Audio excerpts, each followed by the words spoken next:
हरी बोल, जय जगन्नाथ, राधे राधे। आप सभी को फिर से एक बार स्वागत करते हुए चैनल के इस नए छोटे से ब्लॉग वीडियो में। आशा करता हूँ आप सभी स्वस्थ होंगे, आनंद में होंगे महाप्रभु की दया से। अभी महाप्रभु अस्वस्थ होकर के विश्राम ले रहे हैं और कुछ ही दिन बचा है नेत्रोत्सव को। जब नेत्रोत्सव आएगा रथ यात्रा के पहले, तो नव यौवन में दर्शन देंगे। नव यौवन का मतलब होता है कि नया, एक यूथ फॉर्म में। नव का मतलब होता है न्यू, और यौवन का मतलब आप समझते होंगे। यौवन मतलब यूथ, और भगवान हमेशा यूथफुल ही दिखते हैं, मतलब बहुत ही यंग, क्योंकि भगवान है नव किशोर श्याम सुंदर। और भगवान का उम्र हमेशा 16 साल पे ही टिका रहता है। हम लोग बूढ़े हो जाते हैं, लेकिन भगवान कभी बूढ़े नहीं होते हैं। और भगवान हमेशा सर्वशक्तिमान हैं, सर्वत्र विराजते हैं। और हर तरह से आप अगर देखोगे ठाकुर जी के जीवन चरित्र की, और ठाकुर जी की लीला हम जब श्रवण करते हैं तो लगेगा कि ठाकुर जी सच में सर्वांग सुंदर हैं, मनमोहन है। तो भगवान में मन लगाना कोई कठिन काम नहीं है। वैसे देखा जाए तो कठिन काम है भी, वैसे देखा जाए तो कठिन काम नहीं है भी। लेकिन भगवान में तभी मन लग पाता है जब हम साधु संग करते हैं। भगवान के जो प्रेमी हैं, भगवान के जो भक्त होते हैं, उनसे अगर हम भगवान के कथा के विषय में कथा श्रवण करते हैं तो ये आसान होता है भगवान में मन को लगाना। तो अभी ठाकुर जी विश्राम कक्ष में विश्राम ले रहे हैं। उसको हम उड़िया में बोलते हैं अणसर घर। अणसर घर में ठाकुर जी विश्राम करते हैं, जगन्नाथ बलदेव और सुभद्रा स्वरूप में। अभी देवस्नान पूर्णिमा गया, आप सभी को पता होगा। देवस्नान पूर्णिमा में ठाकुर जी को इतना नहाया गया, इतना स्नान ठाकुर जी ने किए 108 कलश में, कि ठाकुर जी थोड़ा अस्वस्थ हो गए। वैसे तो ठाकुर जी अस्वस्थ नहीं होते हैं। भगवान का जो स्वरूप है, जो शरीर है, वो सच्चिदानंदमय है। ठाकुर जी को कभी रोग नहीं होता है। लेकिन हमारे जैसे इंसान के लिए वो लीला करते हैं, तो भगवान ये सोचाते हैं कि सूचित करते हैं कि जब भी मैं इस मर्त्य में आता हूँ, इस धरा जगत में मैं आता हूँ लीला करने के लिए, तो मुझे भी एक मानव शरीर में लेकर के धारण करके लीला करता हूँ। साधारण सा मानव शरीर दिखाने के लिए वो ऐसा लगेगा कि साधारण सा मानव शरीर है, जैसे राम जी आए, जैसे कृष्ण आए। लेकिन ठाकुर जी के जब लीला चरित्रों का हम श्रवण करते हैं तो हम जान पाते हैं, भक्तों के मुख से अगर हम सुनते हैं तो हम जान पाते हैं कि कितना दिव्यत्व, कितना ऐश्वर्य उनमें विद्यमान रहता है। तो हमारे जैसे इंसान के जैसा ठाकुर जी तो बीमार नहीं होते, लेकिन हमारे जैसे भक्तों के, सभी भक्तों के साथ लीला करते वक्त भगवान ये दिखाते हैं कि मैं भी एक मानव शरीर धारण किया हूँ, तो मुझे भी रोग हो सकता है। ठाकुर जैसा दिखाते हैं, वरना वो सभी के रोग, सभी के दुख, सभी के दर्द, इन सभी को लेकर के वो स्वयं बीमार हो जाते हैं। भाव ऐसा है। ठाकुर जी के पास कितने सारे लोग आते हैं, तो सभी के रोग, सभी के दुख दर्द को लेकर के उन्हें भी सहन करना पड़ता है।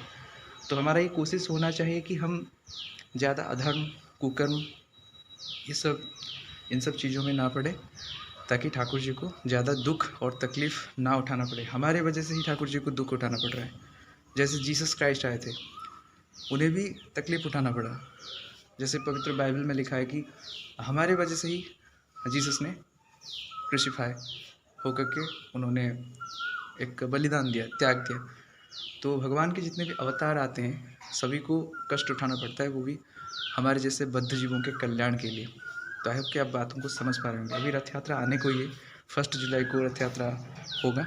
यहाँ पर देख सकते हो, यहाँ पर एकदम रेडी हो गया है। यह है रज्जू, जिससे कि खींचा जाएगा जगन्नाथ जी के रथ को।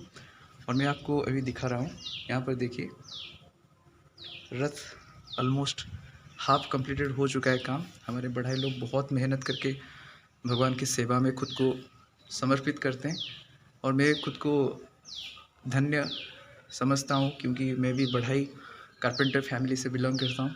तो हमारे बढ़ाई लोगों ने कितना मेहनत करके ये रथ को खड़ा किया है, आप देख सकते हो। इसका अभी काम कंप्लीट होना बाकी है, अभी जैसे ही ख़त्म हो जाएगा। और ये अभी मैं अपना लोकेलिटी वाला जो टेम्पल है वहाँ से दिखा रहा हूँ आपको। ये मंदिर में दिखा चुका हूँ, और अभी मैं शिव जी के पास से जा कर के आया।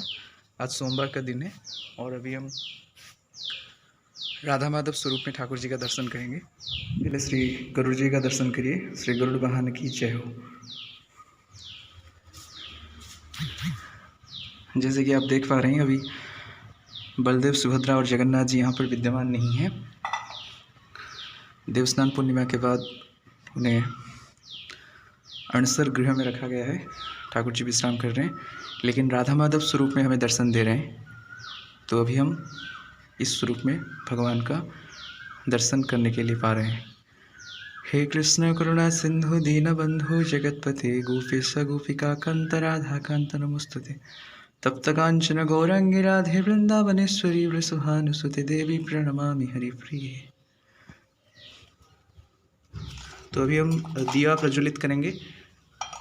वैसे तो शिव जी का प्रसाद नैवेद्य भोग ठाकुर जी के पास नहीं लाना चाहिए, इसे मैं अलग कर देता हूँ। धूप निवेदित करेंगे, एक तुलसी देवी के लिए, तुलसी मैया के लिए, और एक दिया ठाकुर जी के लिए। बाकी महादेव जी के पास तो भोग लग चुका है, इसे हम अलग रख लेते हैं। और अभी हम दिया प्रज्वलित करेंगे, साथ ही साथ मैं ब्लॉग को एंड भी करूँगा। अभी हम तुलसी जी को निवेदन करेंगे दिया और धूप, और मंत्र पढ़ेंगे। जैसे कि मैंने बताया था एक वीडियो में कि अगर हम तुलसी जी को परिक्रमा करते हैं तो गौ हत्या, ब्रह्म हत्या जैसे बड़े बड़े पाप जो हमने पिछले शायद किसी न किसी एक जन्म में कोई भी अपराध किया होगा, उस पाप से भी निवृत्ति मिल जाता है। इतनी एनर्जी होती है तुलसी जी के अंदर। और जब भी आप मंदिर आते हो तो परिक्रमा लगाना ना भूलें। श्री वराह भगवान की जय हो। श्री नृसिंहदेव भगवान की जय। श्री वामन देव भगवान की जय हो।